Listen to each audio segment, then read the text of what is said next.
So right now we're going to look at the box jump. And there are two different ways to do box jumps. There is the more efficient method energy system wise, and then there is the higher output method. And I like to compare these to kettlebell swings because you can, well, they relate. Your more efficient method is if you're doing a lot of reps, if it's part of a conditioning piece, if you're going to be out of breath for a long period of time and you've got 20, 30, 40 box jumps to do at a time or more, you want to try to keep your output on each rep as low as possible.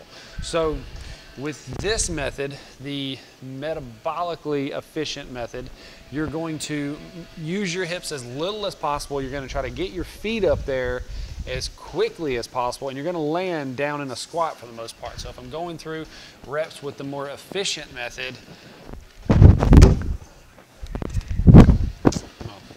by competition standards, land, stand up, come back down.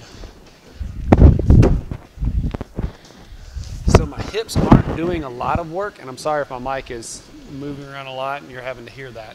My hips aren't doing a lot of work. It's my feet that are getting up there quick, and I'll stand up, come back down.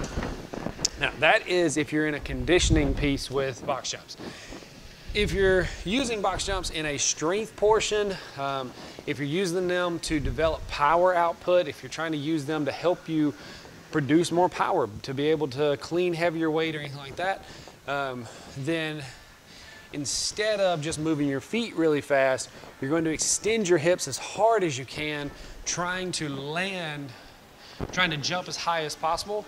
And the box is only there to reduce landing impact. If I jump as high as I can right now and land on the floor, all of that force from me coming down has to be hit in the floor. Feet, knees, low back, all that. Well, as I jump as high as I can and I land on an elevated surface, the impact is greatly reduced. So if we're looking at it for a power output method,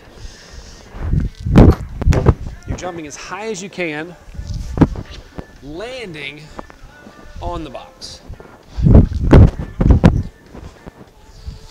Like I said, I like to compare these to kettlebell swings. If you're looking at the efficient method, it would be just moving through your range of motion with as little effort as you can.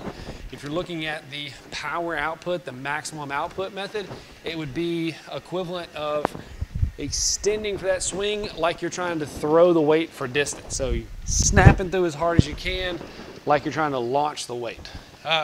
So there's the two main types of box jumps.